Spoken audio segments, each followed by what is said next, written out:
தமிழக வெற்றி கழகம் சார்பாக 47வது வார்டில் பென்ஷன் லைன் குறுக்கு தெருன்னு இருக்கு. அந்த பென்ஷன் லைன் தெருவிலையும் சரி 20 ஆண்டு காலமாக இது வரைக்கும் சாலை வசதியே இல்லை. அது சாலை வசதிகள் ஏற்படுத்தி தர வேண்டும் என்று இதுவரைக்கும் 3 முறை நம்ம மாவட்ட ஆட்சியர் அவர்களும் மனு கொடுத்திருக்கோம். அந்த வார்டு நிர்வாகிகளும் பகுதி நிர்வாகிகளும் 3 முறை மனு கொடுத்து இதுவரைக்கும் எந்தவித நடவடிக்கை எடுக்கப்படலை. அதனால இன்னைக்கு 4வது முறையா மனு கொடுக்க வந்திருக்கோம். இந்த அரசு நடவடிக்கை எடுக்கும், மாவட்ட ஆட்சியர் அவர்கள் தனி கவனம் செலுத்தி இதுக்கு நடவடிக்கை எடுப்பாங்கன்னு சொல்லிட்டு 4வது முறையாக மாவட்ட செயலராகிய என் தலைமையில மனு கொடுக்க வந்திருக்கோம். மனு கொடுக்க இப்ப மேல போயிருக்காங்க.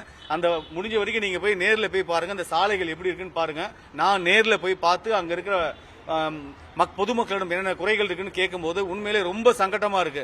அவங்க எங்க ஒரு மாநகராட்சி உட்பட்ட இடத்துல தான் இருக்காங்களா அல்லது ஒரு அமேசான் காட்டுக்குள்ள இருக்காங்களா மாதிரி ரொம்ப கொடூரமா இருக்கு. அதை நேர்ல போய் இங்க இருக்க அரசு அதிகாரிகளும் முடிஞ்சா நம்ம மாவட்ட ஆட்சியர் அம்மா அவர்கள் நேர்ல போய் பார்த்தாங்களா ரொம்ப உண்மையிலே அவங்க எல்லாம் சங்கடப்படுவாங்க.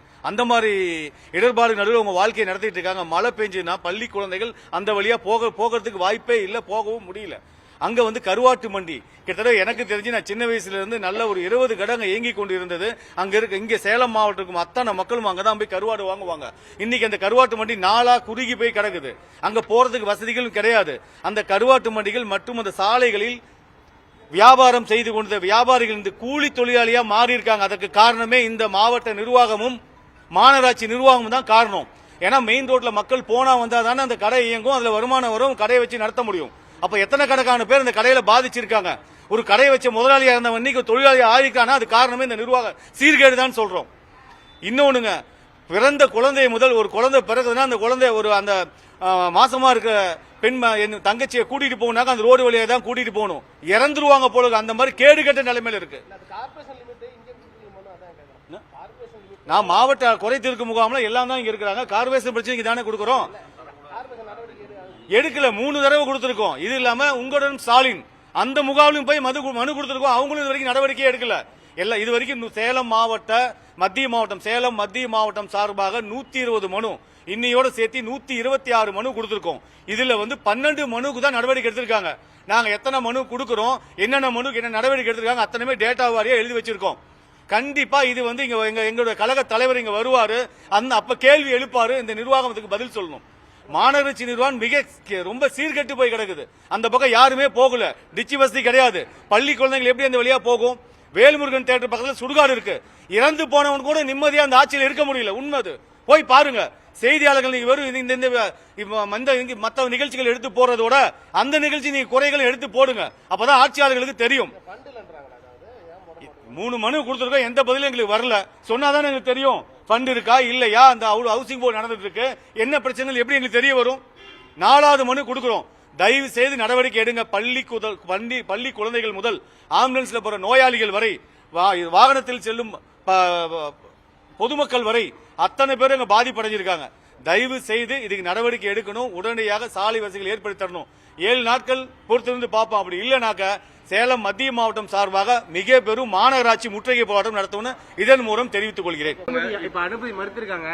அடுத்தது இப்ப ஈரோட்டுக்கு அப்புறம் சேலம் தானா? எப்ப மனு கொடுக்க போறீங்க? இல்ல, எங்களுக்கு சேலம் மாவட்ட தமிழக வெற்றி கழகம், சேலம் மத்திய மாவட்ட தமிழக வெற்றி கழகத்துக்கும் காவல்துறைக்கும் எந்த முரண்பாடும் கிடையாது. நாங்க ஒரு மனு கொண்டு போய் கொடுக்கிறோம்.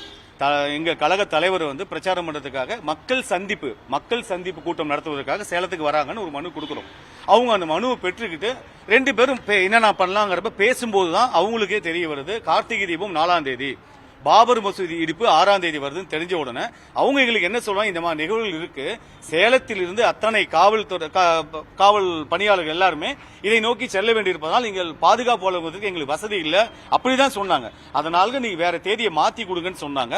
அந்த நோக்கத்தோடு தலைமைக்கு எங்க கழக தலைவருக்கும் பொதுச் செயலாளருக்கும் இந்த மாதிரி இருக்கு நாங்க தகவலை தெரிவிச்சோம். அவங்களும் வேற தேதி மாத்தி கொடுத்துருக்கேன்னு சொன்னாங்க. இன்னும் வேற தேதி மாத்தி கொடுத்தா கண்டிப்பா இங்க நடத்துவோம். எப்ப வர போறாரு? ஈரோடு கூட ஷெட்யூல் போட்டாங்க. ஈரோடு முடிச்சவொன்னு இங்க கண்டிப்பா அடுத்து நம்மளுக்கு தான் வருவோம். அப்படி இப்ப என்ன 1 மாசத்துக்கு முன்னாடி அனுமதி கொடுப்பா, 4 வாரத்துக்கு முன்னாடி கொடுக்கணும்னு காவல்துறை அறிவித்திருக்காங்க. அவங்க அதை சொல்லியிருக்காங்க. முன்கூட்டியே கொடுத்தாதானே இல்ல, அவங்க அதை சொல்லியிருக்காங்க. அந்த தரவுகள் இருக்குல்ல, அவங்க காமனா சொல்றாங்க. எங்களுக்கு சரியா இருந்தா கொடுக்க போறாங்க, அவ்வளவுதான். நாங்க கேட்டிருக்க இடம் நல்ல இடமா கேட்டிருக்கோம், எந்த பிரச்சனை இல்லாத இடமா கேட்டிருக்கோம். நாங்க இது வரைக்கும் ஒரு மிகப்பெரிய தளபதியை வச்சு மிகப்பெரிய நலத்தடி உதவி கொடுத்திருக்கோம். அது இல்லாம மாநில கொள்கை விளக்க பொதுக்கூட்டம் போஸ்ட் மைதானத்தில் நடத்திருக்கோம். அதுக்கப்புறம் பல ஆர்ப்பாட்டம் நடத்திருக்கோம். எந்த இடையூறோ பொதுமக்களுக்கோ பாதசாரிகளுக்கோ இது வரைக்கும் எந்த இடையூறும் இல்ல. அதனால எங்க மீது காவல்துறைக்கு நல்ல ஒரு அபிப்பிராயம் இருக்கு. நாங்களும் அவங்க மேல நல்ல மரியாதை வச்சிருக்கோம். அவங்க என்ன சொன்னாலும் அவங்க அறிவுரையை கேட்டு நாங்க உடன்படி நடக்கிறோம். அதனால கண்டிப்பா எங்களுக்கு அனுமதி அதெல்லாம் மறுக்கப்பட மாட்டாங்க. தலைமை எங்க கழக தலைவர் என்னைக்கு அந்த தேதி பொதுச் செயலாளர் சொல்றாரோ அன்னைக்குதான். பொங்கல் பண்டிகை ஜனவரி 14 வரும், அன்னைக்கு எதிர்பார்க்கலாம். பொங்கல் பண்டிகை இருக்கு, இப்ப நியூ இயர் வருது, கிறிஸ்துமஸ் வருது, அதெல்லாம் கலந்து ஆலோசித்து எங்க கழக பொதுச் செயலாளர் அவர்கிட்ட கலந்து பேசிட்டு காவல்துறை ஆணையாளராகட்டும் அல்லது இணை ஆணையாளர் துணை ஆணையாளர் அந்த காவல்துறை நாங்க 2 பேரும் உட்கார்ந்து மேலிருந்து எங்க நிர்வாகிகளும் வருவாங்க. கலந்து ஆலோசித்து பொதுமக்களுக்கோ மற்றபடி யாருக்கும் இடைஞ்சல் இல்லாம நல்ல ஒரு நாட்களா தளபதி சொல்லி தேர்ந்தெடுத்த நாட்களை அறிவிப்பாங்க. நன்றி.